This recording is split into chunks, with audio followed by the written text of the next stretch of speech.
Often when they're on Radiant side, just sit to the right of the T1 and wait for a play. But that time they didn't have to wait so long. Searching for the courier. Sepp is not going to find it. And he's going to try and scout out some of the more heroes in the mid lane. As Night Stalker is going to try and take this opportunity to get some solo experience while the Dragon Knight secures the rune.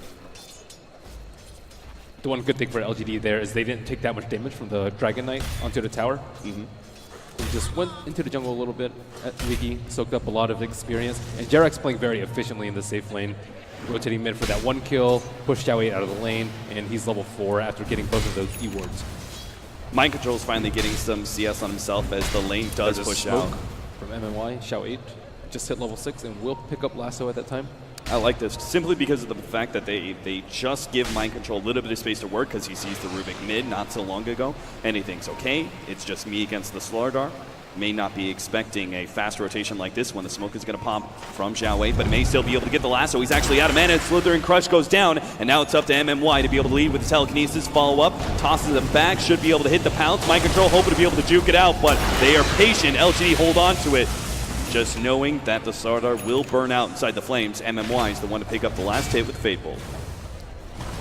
That almost didn't pay off for LGD. Their Observer Ward just expired. They knew that Slardar was around the area. I really like that move by Xiao 8. His smoke popped, and then he waited for the Slardar to come into melee range of him. And Mind Control a little bit too fast for the crush, but eventually they do snag a kill. One of the great things about having a Riki and sometimes a Bounty Hunter is knowing that you're always able to rotate your offlaner out and start being aggressive and ganking, and you can always move that forward position to the bottom lane. Unlikely to be ganked, can get that solo experience to speed up the critical level 6. Now he's going to be scouting out both Jarex and Kuro as they make their way through September. September's actually gotten so much information from all these wards. Oh, Radiant uses scan. Let's see if Riki walks into it. He will. Now they have the opportunity to blow the dust if they want to, but they're actually going to play scared here. Probably makes sense. They might not have wanted to take a fight right next to a tier 1 tower like that. But Seth gets the immediate D ward over there. Yeah. Smart scan usage by them. Unfortunately, they don't really have the kill potential on them. And first night, LGD kind of escaped by freely, with Night Stalker just trying to catch up, and his level is only level 5 at the moment. That all comes down to a harsh laning phase for Liquid. That top lane not going nearly as well as it should have, and as a result, a slow start for Liquid. LGD just continuing to try and be disruptive. Except just waiting to pop a smoke, because he sees 2 on Jarex. Yeah. Aggressive. Starts pushing the Slardar back. Will be able to do this continual push the lane forward and then bounce over to the jungle as well. One of the nice things about the Slark. They're not pressuring the Bat Rider at all. He's already at 1,700 gold, picking up an infused raindrop after the Tranquil Boots. And I think that's going to be a pretty good time for LGD. They haven't had to deal with any threat from the Dragon Knight yet. No Midas coming out on any of their heroes. There is an armlet up. The first of potentially many. See if the Dragon Knight's going to follow suit. Yeah, he does. From behind. Trying to go for it. Z will be able to potentially get Mind Control here. The Slithering Crush will be able to stop Xiao 8, but he's being caught by the pounce. He needs the rest of his team to now come in, and they will be able to return fire onto Xiao 8, getting some nuke damage from Jarex. Follow up Kuro with the Void, but the burn sensation there. Too much for Liquid. They can't quite pursue. They're going to have to leave that lane alone, forcing TPs just to defend their offlane. It looks like LGD will still have the initiation edge over Liquid as long as they keep this Slardar under farm. There's no really good vehicles for the Infest aside from the Blink Slardar sitting at 1150, so it is very high priority that they protect. Another TP in. They're going to have the lifesteal. They're trying to save Fada, and they will be able to bail him out. In fact, they're going to be able to get the kill onto the Bat Rider. Searching for more, but the rest of LGD should still be safe. They can try and pressure this tier 1 tower, but unlikely. Maybe he's going to be able to stand behind it and just chalk him the creeps down. And all Liquid. Oh, raindrop? Hello. Okay, that one's going to be snagged away by September. All Liquid very good at helping out each other. Matamba Man knowing his other lanes haven't gone too well. DK not too much damage on T1. Slardar getting pressured a lot by the Riki as well as the Bat Rider and helping his team out. Okay, nice. can't say I've seen the Infest stolen too many times by Rubik, but we're going to see how it works here with the combination of the Riki moving around. Actually going to head down to bottom lane. They can't kill Matamba Man. Yeah, they need an extra hero to guarantee this kill, and even then it's kind of hard. It's just one of those heroes that is very low percentage gank. He gets off the right rage, it's all over. So instead they're going to go top lane, much easier kill, mind control. One telekinesis, we've seen it time and time again. It's all that's needed for aggressive to be able to pick up the kill. And Liquid have to feel a little bit safe right now because they just killed the Bat Rider, so they know his Blink Dagger is not going to come out for another minute or two. Yeah. So his supports will probably start moving towards those T1s around the 12-minute mark. That's when they expect the Bat Rider to get his Blink Dagger. He's been missing a long time and has not shown his face bottom for the last 7 or 8 minutes. Really good patience here from mind control. He seems to have sensed something was up. Not even going for these creeps underneath the tier 1. Plays it patiently, knowing that his Blink Dagger, that timing is obviously quite key, as he wants to be able to have it for that second nighttime. And while he needs a few more CS to be able to pick that one up, he can't afford to die for it. Fana is going to be the choice instead. They finally managed to get the Infest Bomb out. Is it going to be enough, though? The armor of Fana is going to work. Curl now pops the darkness and is going to try and fight with the help of Jerex. They will be able to get a slowdown on maybe, but they can't actually play offensively, just saving Fana's life. Trying to get him back up to full as he continues to farm away into that armor. However, the False Promise was just used, and Xiao Wei does have his Blink Dagger, and he is not smoked up, but with the False Promise on cooldown, he can go on whomever he wants. It's nighttime though. September is going to be able to spot out that Fada picks up an invis room. More wards being laid down. Yeah, Dire seems to have much better vision. Big advantage of the Riki. Note that every single ward you place is unlikely to get scouted.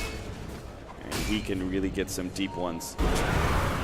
That has been hindering the movement. They will be able to scout him out, though. The counter ward being laid out, unable to get off the smoke screen, it seems, as the Void comes through. That small little mini stun stopping his play. And they will now take that tier 1 tower. Great read there from Jared. Great usage of the ultimate by Night Stalker. He kind of forced Bat Rider into a pretty scared position, and Riki also couldn't see anyone because of the darkness. Free T1 for Liquid. Well, that's going to be a start on the grind back here for the Liquid boys, but they did obviously lose mind control at the same time. And everyone's heading down bottom. Fada, under the guise of invisibility, will not be seen by that Observer Ward, and Sep may be in for a rude surprise. Smoke screen is one of the best ways to be able to ensure a kill onto a Lifestealer, and you see it in play here. The instant silence, no opportunity to be able to respond. Now Fada has come in with his Invis Room, but unfortunately his Lifestealer's down, and now he has to wait for extra reinforcements. Not just the Slardar, they need Kuro as the Night Stalker too, but the Invis, or rather the Dragon form, is now faded, and the Invis is about to as well. They scout out Fada. They're going to go for the kill. They're actually going to go for the support in the background. They want to be able to blow up Jerex, at least force that False Promise onto himself. Liquid are split. They're going to go for the support. He managed to get off the False Promise, goes for the immediate TP out, and now the game we play, maybe, is going to be able to come in with the extra nukes. He's going to try and pop some of these heroes of Liquid, but they're too damn tanky, and they're just going to be able to focus down aggressive immediately. They're taking a lot of AoE damage in the process, though. Maybe might just be able to clean this whole entire fight up with his teammates as Fada is forced to fight this one out. Gets the Dragon Tail onto Maybe, continues to get some damage. Slithering Crush comes in. Mind control can't stop the fight, though. Xiao Wei controls Matumba Man, pulls him away. 3 loss from LGD. The rest will escape. Liquid, thanks to the Infest Bomb, will be able to turn that one around. Fada turns and fights and baits it beautifully. Timbersaw missed so many of the spells there. He trapped himself in the trees after the first chain. I think he missed a Whirling Death that would have finished off Dragon Knight, which would have made it relatively even for LGD. But Liquid, better execution in a team fight, and will retain their gold advantage. And it's unusual to see the Slug double down on the invisibility. Generally, when you have a Riki on your team, you're very scared of the opposing team get a gem, and you like to vary up your tools of initiation. One guy with Shadow Blade, one guy with Invis, and I guess the Bat Rider coming out with Blink will be enough for them. Do you put enough value on the Silver Edge's break against some of these passive abilities? Do you think it's not worth it? I think it's really good versus Dragon Knight. Okay. However, they do have the Timbersaw, which doesn't really need a break. Right. So That's a good point. It does become more tanky. It's nice and cheap for him. Yeah. Liquid continuing to try and keep the pressure up. They throw down a random dust, not actually scouting out Sep, though. He's sitting on the Radiant side here. Just scouting some of the movement and getting LGD a free tower in the process because of that. He knows like 3 or 4 heroes grouped up mid. He just tells the teammates to sit back. Don't actually show in the mid lane. We're just going to try and pressure the side lanes. while Liquid kind of waste their time. Slark kind of hunting for Jerax over here. They get the instant smoke screen. Jerax won't even have the opportunity for a false promise. There goes the silence. Burst damage, not enough. He managed to get off the false promise. Down the turnaround. Another in-fast bomb. Aggressive. He gets the ultimate off, but he's being body blocked up. Won't be able to get the pounce away. Liquid. Who's pouncing who? LGD lose 2, and now Liquid go for the tier 1 at top. And that's the second time they've tried to initiate like that. The blink and the smoke screen, but Jerax way too quick. He just escapes the area of the smoke screen and just false promise. He could false promise TP or just false promise and stand there while his teammates wait for them to arrive. So they have to be much better about the initiation. This is even going for a max smoke screen on the Riki. LGD, no, they can't really stop that top lane without their Slark, so they're just going to try and pressure bottom, see if they can go for a trade-off here. Maybe able to do the wave clear while his allies clean up the jungle. There's double armlets and now a Shadow Blade going to come into play for the Dragon Knight. A lot better avenues of initiation for Liquid now, but still have to deal with this Riki. Now Riki, his period of time of being effective though is only going to last so long against the Night Stalker. Inevitably you're going to see an Aghanims and Gems, so September needs to try and get his team as much advantage. Kind of word laid out. He counters it. And no play there from Liquid. Perhaps just scared that more members are going to show up. Meanwhile, they have Dragon Knight initiating onto mid. The 4-staff away. Xiaowei gets himself some distance away from Mind Control, who's coming in with the Lifestealer in tow. And it's a different kind of play from the Batrider. He did have the blink very early, but didn't go for that one kill, except for the slaughter, which he just waited for a little bit. Oh, is he going to walk into a Sentry Ward right here? They see him, but again. But the Batrider's very farm. He has the most CS on the Dire side. They're going to go for it now. Immediately, though, pops the ultimate, cancels it, and then manages to get the blink strike away. September may still be caught, though. Throws out the smoke screen, taking a lot of magic damage there from Jerax.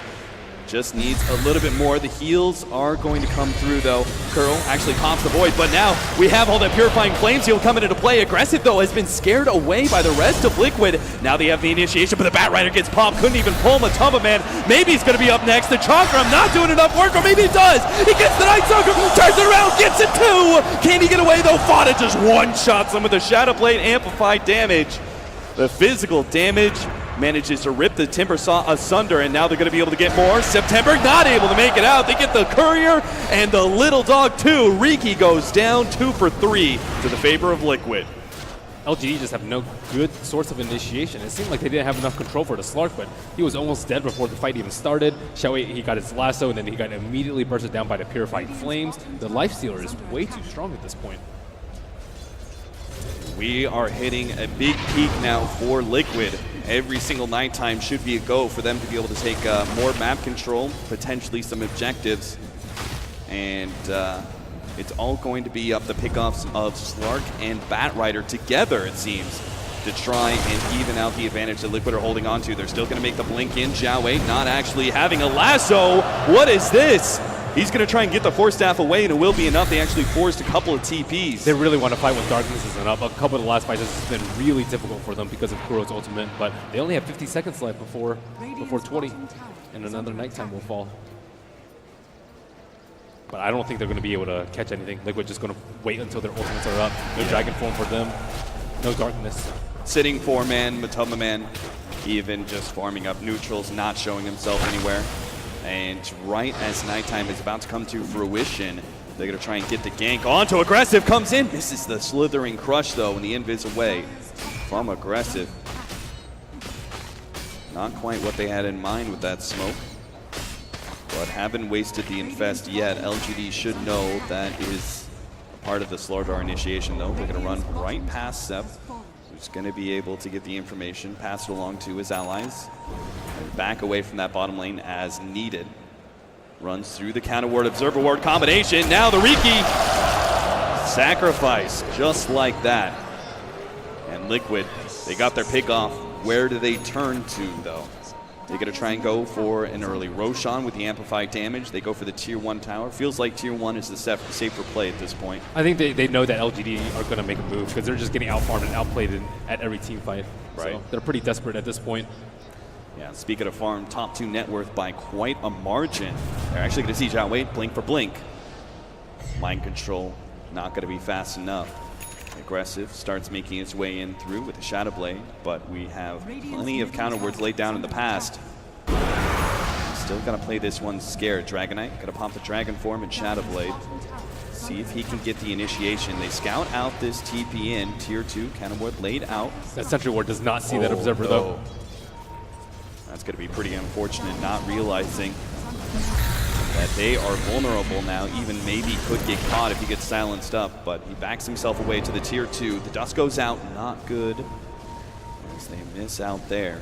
Liquid just get the Tier 1 tower, it seems, and maybe calling it a day. No, they're actually going to go back in.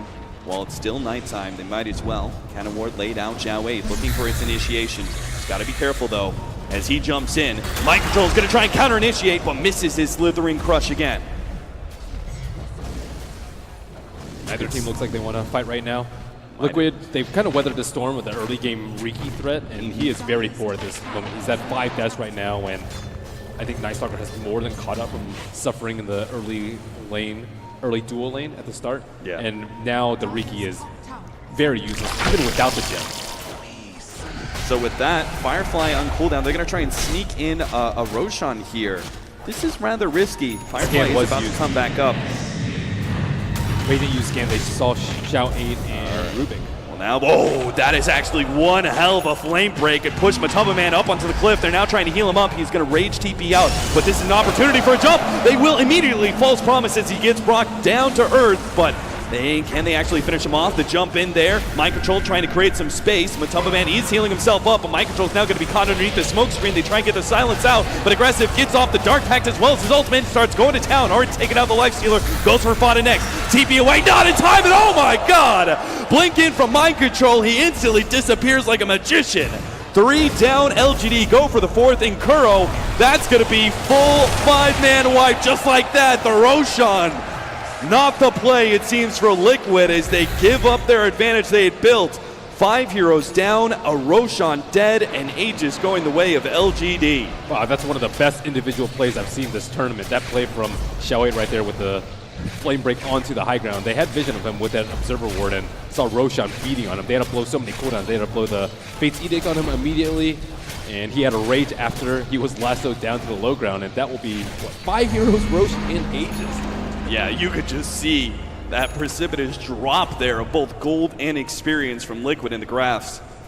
Every bit advantage that they had racked up over the last 10 minutes or so is all given away in an instant. And I think that Liquid didn't have sentries near the left side of the pit. Yeah. The Riki was like kind of hiding around that area trying to see what Liquid were up to. And gave Batrider the information to go in there. Let's not forget 16 Bloodstone charges on Baby now. So he is a very happy camper. Still need some more armor on the Dire side. Yeah. Especially when you're dealing with Am. Yule Scepter are pretty good at counter-initiating a Slardar, dispelling Am from himself. But not too many ways to deal with like a Dragon Knight stun into just Life Stealer popping out, or the Slardar Infest Bomb like we've seen a couple of times. I guess that's what Aegis is for. LGD, I mean, this is really their time to strike. They have an Aegis, it's daytime. They just won a really big fight. Yeah, that has to boost their confidence a lot. They're like, okay, we haven't been able to get a good jump on them, but now they know they can actually fight them. Now they have the items to fight, and they've instilled a lot of fear into Liquid. Liquid, perhaps part of their plan here. They're going to jump forward, manage to jump on him, maybe see if they can burst him down with the amplified damage, and they almost get him. Yule Scepter goes off. They actually stop that one. They will be able to get the suicide, though. Thanks to that Yule Scepter save, Curl looks for more. Wow, Jarex was really quick with that purge. Yeah. Manages to get off that Fortune's End, but it doesn't really matter, the Bloodstone suicide. And now they're going to be able to grab Jarex, it seems. False Promise goes for maybe a TP out. He's held in by the smoke screen, slowed down enough that the rest of the LGD will start coming through. Maybe makes his big entrance as he comes back into play, hoping to be able to refresh those Bloodstone charges on Jarex, and Kuro, as he runs on through, is going to give another one to Maybe. And it's just sticking around there way too long. They desperately want to hold on to their T1 tower, but they just do not have the firepower at this point, and they needed their side lanes pushed out. Courier picked off. Matumba Man, he's going to be caught as well. Zhao 8 is able to get the lasso. His rage is going to wear out, and as soon as that's done, nice Slithering Crush, but the telekinesis there, keeping Matumba Man in place. LGD You give them one opening, and they seem to make you pay so damn badly. 12 to 17. We were talking about late game for LGD, but it seems like we're already there. LGD out executing Liquid in these fights, and now going to be able to take control of the map themselves, taking a tier 2 at the bottom lane, and can start focusing from there to perhaps look towards mid. At this point, I don't think they have the resources to protect their precious Oracle. Oracle needs to survive in these fights so that Batrider can't do his thing. But when you have a Riki and a Slark and a Timbersaw, there's too many threats for them to deal with. Dragon Knight can control one, but they need mass BKBs to deal with the Timbersaw's output of damage, unless they can burst him down early in the fight. But LGD will probably be looking for that. Rubik sitting behind can get the quick whip onto them perhaps, and I think both sides need a gem at this point. One side to deal with the Shadow Blade initiation from the Dragon Knight, the other one to spot out the Slark and the Riki. So there's a gem on my control right now. At the very least, for the next 2 minutes, they're going to have to play passive and just search for pickoffs. Man, they're really going to try and fight this one into an Aegis. Minute and a half left. They are going to find some of these wards. It's funny how Riki's ward placed inside the base is so aggressive that the gem isn't going to be able to scout it out yet. So now they should only have like Slark in a position where if he dies, they're going to have to blow a lot of cooldowns. Hopefully the BKB coming out from the Dragon Knight as well as Infest Pop, and Slaughter is the target that you're looking for. He doesn't have BKB, he doesn't have any strength items. He only has 1200 HP as a strength hero, so he's just going to melt to the Timbersaw. He has some armor from the Tranquil Boots, but I don't really see him surviving. And if you get the false promise on him, then everyone on Liquid will fall like pins. Not the right direction, it seems. Sep is able to stay one step ahead of this Slardar and his gem. If they ever scouted the Riki, he would almost instantly be dead with a crush into the Infest pop out, but he's getting the information without getting picked off. And LGD will enjoy some time farming up. They're actually going to go for the smoke. 3-man smoke from them. And Aggressive can join them if he wants to with the Silver Edge. They have a small window until nighttime's up, just 15 seconds. I don't think Liquid can wait that long, though. Liquid's going to stay on the high ground here, but the whole wraparound from LGD may be able to catch them out. They're going to make the initiation. Pops MMY immediately. No play from him here in this fight, but they already get off the false promise as well, stopping that lasso. They kill the Oracle, but is it going to be worth it? Is now the 3 cores of Liquid still looking healthy. They turn on to Aggressive, hoping to be able to force out that Aegis. Instead, they realize, let's just kill maybe with the amplified damage on him instead. That's going to be the play. Riki jumps over to the Slark, hoping to be able to make this great escape here, but they're focusing on Aggressive, and they're taking him out too. They manage to find Sep as he moves to the left-hand side, but Mind Control knows better. They get him, keep the gem in play, and take away the gem of LGD as well. And MMY did not get the memo. Not sure why he didn't move up to the left side. I think he felt like he was too far behind, so he needed to go up that hill. But whoa, what is this? Hello, maybe. Talking about not getting the memos, did you not read that Liquid will fight you? Maybe desperate to go for a split push in the bottom lane, may just be caught here. Gets a lot of damage onto Liquid. They have the amplified damage on him. They get every bit of information needed, but they're not going to try and fight him. Actually going to try and TP away, and that is the right play, especially with MMY not far off. If maybe he can survive that initial burst, he can do a lot of damage, but right now he doesn't have any armor without reactive armor. The problem is you have to stay alive for 5-10 seconds until you get max stacks up. But that was exactly what Liquid were looking for, someone to walk into range of that Observer and Sentry Ward combination. And without the Rubik in the fight and the Aegis expiring very close to before Slark was going to die, I'm not sure why he popped the Shadow Dance before the Aegis. Maybe just wanted to burst down a target. That was a clearly lost fight for LGD. So Ben, would you say that amplified damage is pretty good against Timbersaw then? It's all right. Once he gets the Shivas, he'll be fine. We were having an argument about this during the drafting phase. Yeah. We're going to see Liquid keep on going, though. 4-man, they're going to be scouted out by the ward. And because they still don't have that Axe, they don't actually have the uphill vision to know that Timbersaw's not there, and he doesn't have BOTs. Yeah, they've just got to go full-on escape here. Can't set a trap or anything like that, so they back themselves away to the hard top side of the map, and maybe will head towards bottom, where he knows he at least has a few seconds to be able to farm that up. Of course, Liquid, they did scout him out with a ward, and they're going to try and cut him. Let's see if maybe gets a little bit greedy, though. He does have an invis room, but that's obviously not going to protect him against the gem. He hides himself in the trees. Again, another situation where the Aghanims would make all the difference for this Night Stalker. They're getting close. Smoke, it pops. Maybe gets a TP away, though. Mind Control goes for the blind blink in stun, but he was just living on a prayer there. And that's a lot of space created. That's not really expected from Liquid. They have the option to, let's say, farm for the Scepter. They're only 900 gold away from that. They could farm for BKBs and deal with the Timbersaw that way, but instead they're making very aggressive moves. They want to protect the Roche. They want to fight Liquid or fight LGD while they don't have the gem right now, and fight while it's still nighttime. However, they won't get the prize that they're looking for. Got the BKB on the Dragonites. AC completed for the Lifestealer as well. Aggressive's hot on his tail. Yeah, but again, they really kill Fana. Maybe if they manage to get the Silver Edge hit on him, they could force out at least the BKB charge. But I don't think they can actually burst Fana down. They need Timbersaw and Batrider there, but none of them are there. And Timbersaw now has his plate mail, so maybe a little bit more resistant to that Blink Crush from Mind Control, and Mind Control heading around the pit. It will be a fairly long respawn, 2 minutes, 36 seconds. He really needs that Force Staff for Mind Control, just to be able to get in and out of the smoke screen or even help his allies do so. So both teams trying to eliminate the support disparity early on in the fight. Right. If Rubik dies, LGD will lose the fight. If Oracle dies before False Promise, jump in immediately with the Silver Edge. They might be able to pop Fana before they actually have Jarek to be able to get the False Promise save. Fana a little bit more time than he got it. Just in time, BKB goes off, they now fight away. Fana knows he's definitely dead once this is done for, so he's just going to try and get as much damage on the Slark as possible, and it might just be enough. It is indeed a three-man crush from Mind Control. Keep on going. They look for more, but LGD get the last two out. It doesn't matter, though. Liquid have won the fight, and they're going to be able to take Tier 2 on top.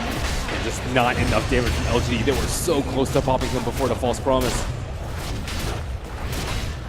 Liquid, ever since that Roshan fight, thought LGD was going to be able to actually get some control and keep Liquid from being on the offensive, but their lineup just isn't fully ready to go yet. They still need another 10 minutes or so before you can see that Slark start taking over the game alongside maybe. They're going to start drawing out these BKB charges as well. And Jarex is just able to make so many plays. He doesn't have any items right now. No blink, no mobility, just arcane boost, not even Aether Lens at this point, but in the right place at the right time with only 3 deaths out of 19.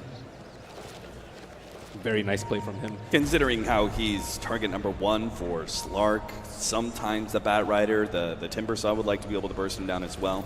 So Liquid is pretty admirable. I think Liquid did a really good job of pressuring the Timbersaw. They killed him a few times with the Infest Bomb, and they've gotten his Bloodstone charges down to 6. And because he's forced to go for the defensive build, the Shivas, as opposed to, let's say, a more offensive build like the Blink Dagger, right, that led to Dragon Knight not dying in that particular engagement. So a lot of small things add up, and looks like Aggressive going for a solo kill. Doesn't know if any of those gem bears are behind him. So dangerous. He really thinks he can just get Jarex alone. Well, he might just be able to. Leads with a pounce. False Promise does go down. TP out. Sticks around a bit too long, and now the pop out. Oh, God. Aggressive, too aggressive. As that was very clearly never going to work out for him. And Jarex does not even pop inside the fountain. No, not even close. So now they can turn towards Roshan rather easily with 50 seconds on the clock until Aggressive is back up. And I think LGD need another miracle from Xiao Wei if they want to salvage this fight. It looks like they're not even going to try. Maybe try and get a pick off of the tier 2 at the top lane. But they know this amp damage allows them to be able to clear through Roshan too quickly. TPN, Dragonite going to come in with his Shadow Blade active. No gem though. It's on Slardar. Yeah. Slardar is going to try and cut across through the jungle, see if he can get someone with the help of Kuro leading the way. Does have that Ags gem combination. Yeah, there's not that much they can do. Darkness and both gems on Liquid. One on Night Stalker, one on Slardar. There's just not really that many moves that the Leaky and the Slark can make. Maybe Batrider can get a pick at this point, but he's the only one that can kill someone before they pop their BKBs. Rubik's disable is just not long enough. Yeah. It does mean there's a lot more to be won if LGD can get another one of those big team wipes, but Liquid feeling very confident with themselves, should always be able to get the initiation with the vision advantage that they have, and their heroes are really at their strongest. Mind Control's been doing a really good job of being at the right place at the right time. How many times has he TP'd in to save someone, or just been there even far out from the tower to blink in, crush with Matama Man inside of him to get a return kill? He's been so crucial to Liquid's lead. I feel like he's gotten more 3-man crushes than he has 1-man crushes. LGD, 4-man smoked up behind maybe, assuming that Liquid are going to try and rotate to catch him out. Smoke will reveal Liquid's positioning, and LGD trying to wait for them to come out in a bad spot and for those supports to be very vulnerable, but they're in formation. 10 seconds until nighttime. If you're going to try and take this fight, you got to take it now.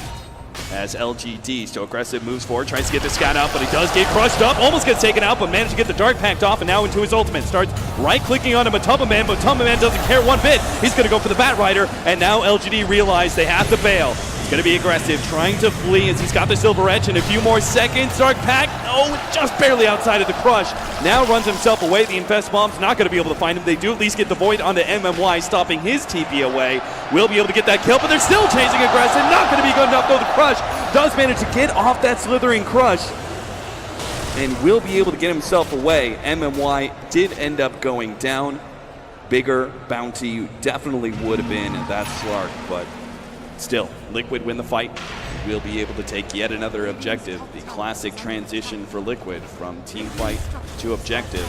Matumba Man time again. Just so far, he just annihilated Bat Rider during his BKB. He died in like 3 or 4 hits with his recently acquired Abyssal. What are they doing here? They really think they could take on maybe? Maybe they can. TP out, and they have nothing to stop that one. Meanwhile, that bottom lane did start getting pressured, but as soon as they reveal 2 at the top, they know they have to back out. LGD would try and jump on that opportunity, having the numbers advantage at bottom. And now Liquid have their necessary items to win every team fight if they're in position, if they can't get to the Oracle, or if Lifestealer can pop his Rage. They have the Ags, they have multiple gems, they have BKBs now, and the Abyssal on Lifestealer. So every member is just relatively strong compared to the LGD's counterpart. And it's very difficult for LGD to find any sort of clean initiation on them. Feels like the shoe is kind of swapped here, where Liquid are kind of, or LGD were in the position that Liquid was at 25 minutes. So the Aegis time, we're talking about like maybe not fighting into them, but the initiation advantage was too great for Liquid. And you can see it again. They're going to be able to find aggressive. Holy cow. It is just one-stop shop every single time they jump aggressive. They're able to burst him down so damn quickly. He doesn't have the opportunity for the ult, and they have no saving heroes in that regard from LGD. Yeah, they just need more armor. Everyone needs more armor. And most of that is vision. Usually Slark is not scared at nighttime. Or shouldn't be, rather. They're going to push forward. They still have another 45 seconds trying to force that buyback onto the Slark. And if it doesn't come, they're just going to take a tier 3 tower for free. So they're waiting for Jarex to split far away from one of the heroes so that they can potentially blast into the T4s. Right. There is a 4-step on Rubik, so they can get the double 4-step into the T4s. Slardar is going to jump forward with his 4-step. Blink goes straight for Zhao Wei, stopping the initiation in his tracks. But LGD, they get a counter 4-step. They are able to get that hero away. Now Matumba Man is forced to fight up against the Slark underneath that ultimate, plus the Chakram. Matumba Man already down to half HP. Shiva's going to slow him down as well, but he managed to get the Abyssal Blade bash, locking down aggressive, and he's down. He bought back, and that's a dieback now as LGD struggled to just use maybe to push Liquid back. Jump in, they managed to get Zhao Wei, but an immediate false promise going to stop that one. They didn't even need the ult of Jarex during that last start of the fight. And while they might be able to force Liquid away now, it's going to be at the cost of at least the melee racks. Aegis does fall. Matumba Man's going to go back in for the range one, it seems. There's no reason not to at this point. They may even try and keep on going for the bottom lane of racks. They're all looking pretty damn healthy. Some of their ults are down, such as the Dragon form. But Matumba Man, he's okay with sitting on the front lines. Managed to get the bash onto maybe. Follow-up Slithering Crush. Another bash in play, but the 4-staffs are saving grace here for maybe. Now they can turn onto Kuro. Another 4-staff play, this time from Liquid. Gets Kuro out of the danger zone. Infest up. Zhao Wei blinks forward with his BKB activated. Managed to get the Infest. Jump onto September. Will be able to almost pop him as the Cloak and Dagger managed to get him away with the Blink Strike, but Zhao Wei's not quite as lucky. Gem on the deck.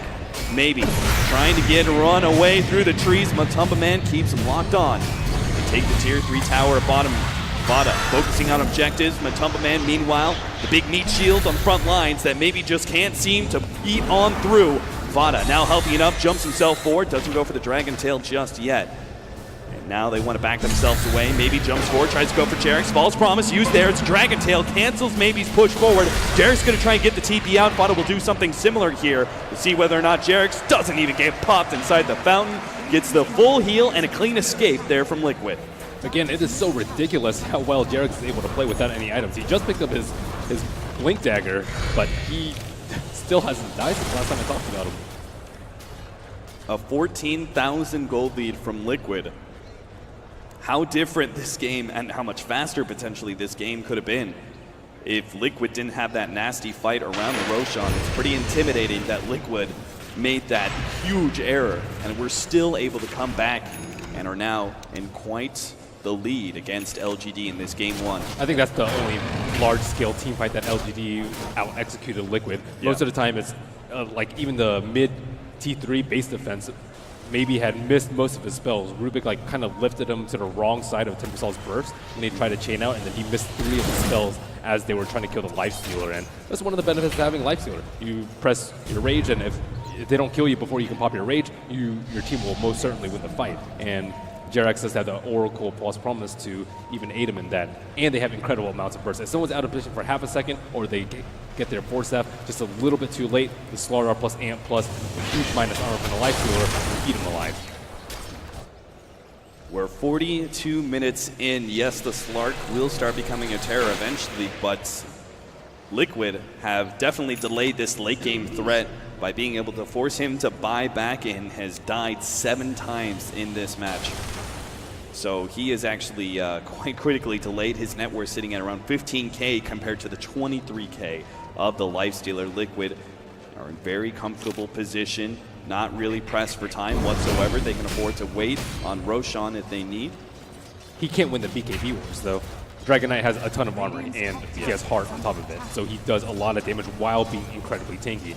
And if they get an amp stuck on him during the BKB, even just for a few seconds, the Lifestealer can maul him with the Abyssal Blade. Yeah. So the BKB is just purely to survive, and he needs it, and he still might die with it. Whereas Liquid, if they get the B up, they're safe for the entire duration. So in other words, what Ben is trying to say is there's little hope for LGD, both now as well as in the near future, unless they can get some sort of miracle team fight and start turning this net worth advantage. Yeah, before around. maybe they could have gotten a lift on Slaughter as he was blinking in, but now that he has BKB, there's very little hope for LGD. Which is why LGD is just trying to stall for time. Slark pushing out the top lane, but Liquid not going to give it to him here. They just entry in through the bottom lane, go for the melee racks. Trying to get some chakra damage out, plus the Shivas, slowing down the damage of the Dragon Knight, but as you mentioned, that heart, it's fine. He sits out of the fight, a couple of seconds, starts healing back up to full, dodging the chakram and eating away at the melee racks. Tries to slow him down there with the smoke cloud, but it's not going to mean much. They really need a harder initiation. Now maybe he's going to be caught with the Dragon Tail, and Mind Control doesn't even go for him. He goes for the back line, stopping Xiao Wei. Now the buyback. And Liquid immediately managed to get out there, to get the Infest back into the Slaughter. They're going to turn, try and kill Xiao Wei again underneath that one. Oh my goodness, he thought he could lasso away, and the fight continues. Aggressive, actually getting a lot of damage now on Fada with the amplified damage stolen away by MMY. Useful, but not useful enough, it seems.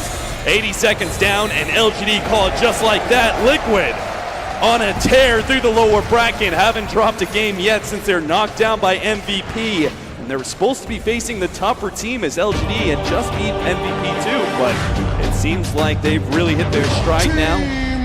Dominating LGD even after a tough break around the Roshan pit.